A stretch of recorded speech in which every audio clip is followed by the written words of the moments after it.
In fact, it'll be 36 and 37, of course. John chapter 18, verse 36 and 37. Jesus answered and said, "My kingdom is not of this world. If my kingdom were of this world, my servants would have been fighting that I might not be delivered over to the Jews. But my kingdom is not from the world." He's answering Pilate here. And what is he saying? Why does he say this? And why do I bring this up here? Because we're not supposed to be of this world. The Antichrist is the ruler of this world. Satan is ruling in this world. God gave it over to him for a certain time. He is allowed to do only what God allows him to do. But if we are in God and God is in us and we are in love and we love our brothers, and if we are in God, then we are obeying his commandments. And if we say we love God and we love Jesus, then we're obeying his commandments. And if we're doing that, then we are not anti-Christ. And here Jesus is saying, in other words, if he was a murderer, then we're denying God, because God is truth.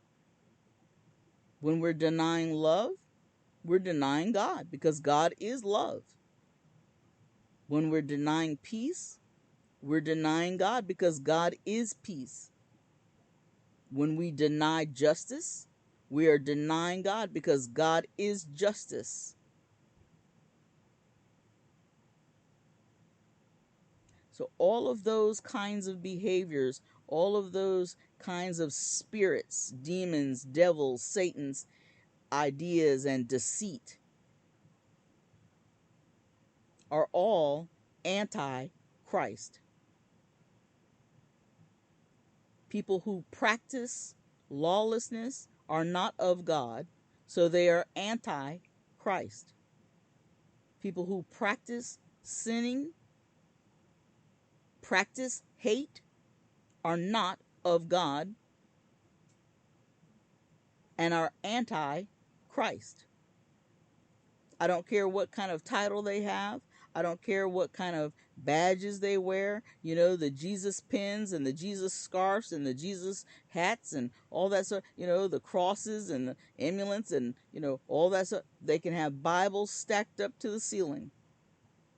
If they are practicing sin, practicing hate, practicing lawlessness, they are not of God. God is not in them. And it is anti-Christ. That is, now we have talked about the spirit of the Antichrist and some of the characteristics of the Antichrist. Later, we will talk about the person of the Antichrist. And I've said in previous episodes that one of the ways that we will know for sure who the person of the Antichrist is, when that person of the Antichrist takes his seat in the temple that folks are trying to build right now.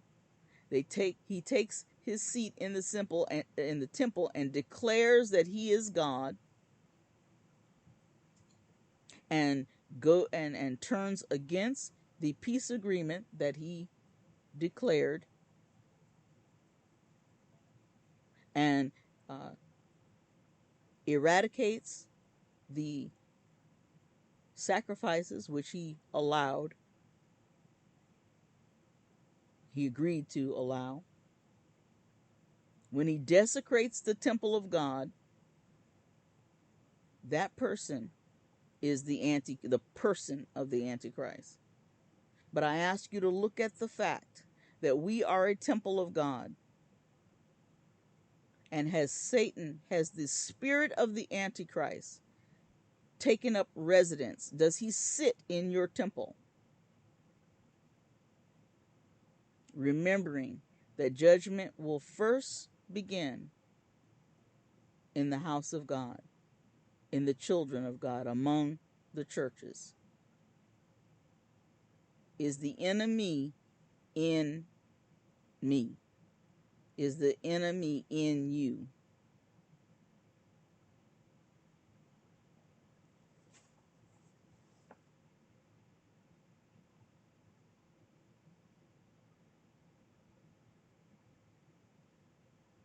And finally, I'll leave you with a reading from Psalms. And it is from Psalm, I should say, chapter 10, verses 3 through 11. Psalm chapter 10, verses 3 to 11. For the wicked boasts of the desires of his soul, and the one greedy for gain curses and renounces the Lord. In the pride of his face, the wicked does not seek him. All his thoughts are, there is no God. His ways prosper at all times. Your judgments are on high out of his sight. As for all his foes, he puffs at them. He says in his heart, I shall not be moved. Throughout all generations, I shall not meet adversity. His mouth is filled with cursing and deceit and oppression. Under his tongue are mischief and iniquity. He sits in ambush in the villages. In hiding places, he murders the innocent. His eyes stealthily watch for the helpless. He lurks in ambush like a lion in his thicket. He lurks that he may seize the poor. He seizes the poor when he draws him into his net. The helpless are crushed, sink down, and fall by his might. He says in his heart, God has forgotten, and he has hidden his face, and he will never see it.